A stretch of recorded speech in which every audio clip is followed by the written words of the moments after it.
मैं एक मजदूर हूँ। जिस दिन कुछ लिख न लूँ, उस दिन मुझे रोटी खाने का कोई हक नहीं। जो शिक्षा हमें निर्बलों को सताने के लिए तैयार करे, जो हमें धरती और धन का गुलाम बनाए, जो हमें भोग विलास में डुबाए, जो हमें दूसरों का खून पीकर मोटा होने का इच्छुक बनाए, वह शिक्षा नहीं, भ्रष्टता है। जीवन को सफल बनाने के लिए शिक्षा की जरूरत है, डिग्री की नहीं। हमारी डिग्री है हमारा सेवा भाव, हमारी नम्रता, हमारे जीवन की सरलता। अगर यह डिग्री नहीं मिली, अगर हमारी आत्मा जागृत नहीं हुई, तो कागज की डिग्री व्यर्थ है। हम जिस राष्ट्रीयता का स्वप्न देख रहे हैं, उसमें तो जन्मजात वर्णों की गंध तक न होगी।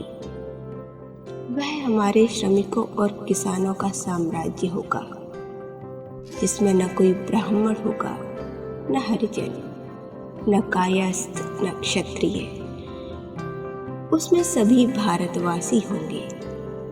राष्ट्रीयता की पहली शर्त वर्ण व्यवस्था, ऊंच नीच और धार्मिक पाखंड की जड़ खोदना है।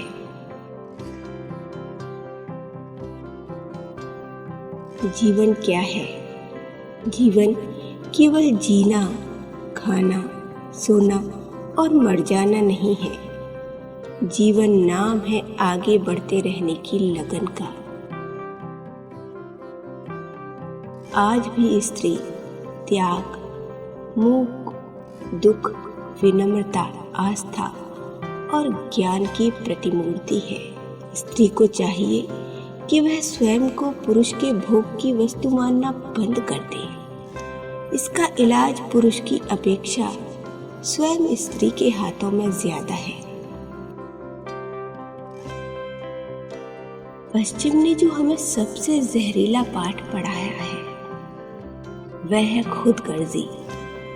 जो सज्जन नए रंग में जितने रंगे हैं, उनमें यह संकीर्णता उतनी अधिक है। हमारी पराधीनता का सबसे अपमानजनक, सबसे व्यापक, सबसे कठोर अंग अंग्रेजी भाषा का प्रभुत्व है। जिस दिन आप अंग्रेजी भाषा का प्रभुत्व तोड़ देंगे, उसी दिन आपको स्वराज के दर्शन हो जाएंगे।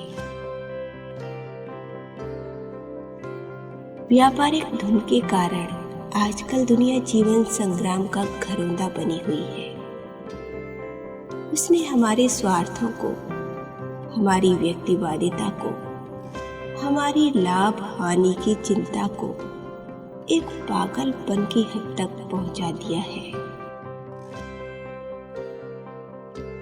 संभव है कि सभ्यता के विकास के साथ राष्ट्रीयता की समस्या गायब हो जाए और सारी दुनिया में भाईचारे की एक ही व्यवस्था फैल जाए। गरीबों के मोहल्ले खोद खोद कर फेंक दिए जाते हैं, इसीलिए कि अमीरों के महल बने। गरीबों को 10-5 रुपए का मुआवजा देकर उसी जमीन के 1000 वसूल कर लिए जाते हैं। इस महाबली सभ्यता ने दुनिया में जो रीति नीति चलाई है, उनमें सबसे अधिक घातक और रक्त पिपासु यही व्यवसाय वाला सिद्धांत है। मियाँ बीवी में बिजनेस, बाप बेटे में बिजनेस, गुरु शिष्य में बिजनेस, सब मानवीय, आध्यात्मिक और सामाजिक नेह नाते समाप्त।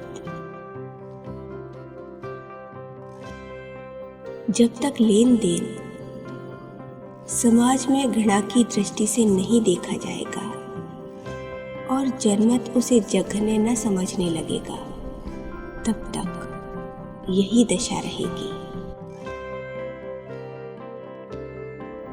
अपनी भूल अपने ही हाथों से सुधर जाए तो यह उससे कहीं अच्छा है कि कोई दूसरा उसे सुधारे।